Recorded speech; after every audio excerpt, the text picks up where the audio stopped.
Je me suis réveillée et je me suis dit, mais en fait, mais c'est ça en fait le truc. Il faut que je fasse la fresque du stress.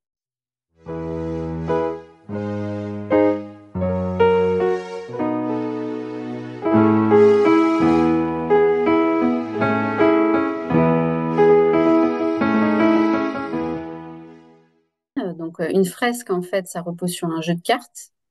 Un jeu de cartes donc, qui va consister à poser des bases théoriques de manière ludique. Et en général, il y a une deuxième partie dans la fresque. C'est une fois qu'on a déblayé le sujet, qu'on a compris les liens, les interactions, les mécanismes, et que la fresque a été reconstituée par le groupe à travers justement les interactions et cette intelligence collective qui émerge. Et ben, dans la deuxième partie, on va plutôt aller creuser des solutions.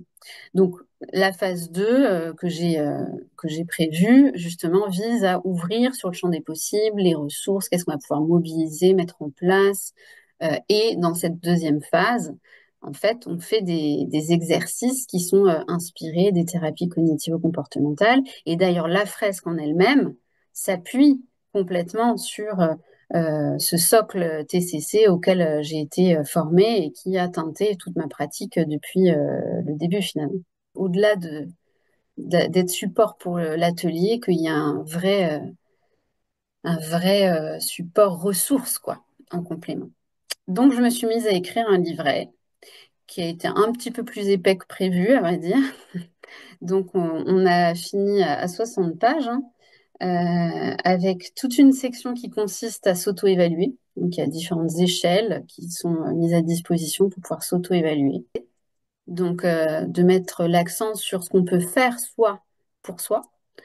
Et puis, toute une autre section qui consiste là, pour le coup, à mettre en avant les ressources pour se faire aider. Donc, s'il y a des personnes qui sont intéressées par le projet et qui ont envie, pourquoi pas, de rejoindre l'aventure, et ben déjà, il y a plein d'informations à trouver sur le site internet, donc lafresquedustress.com.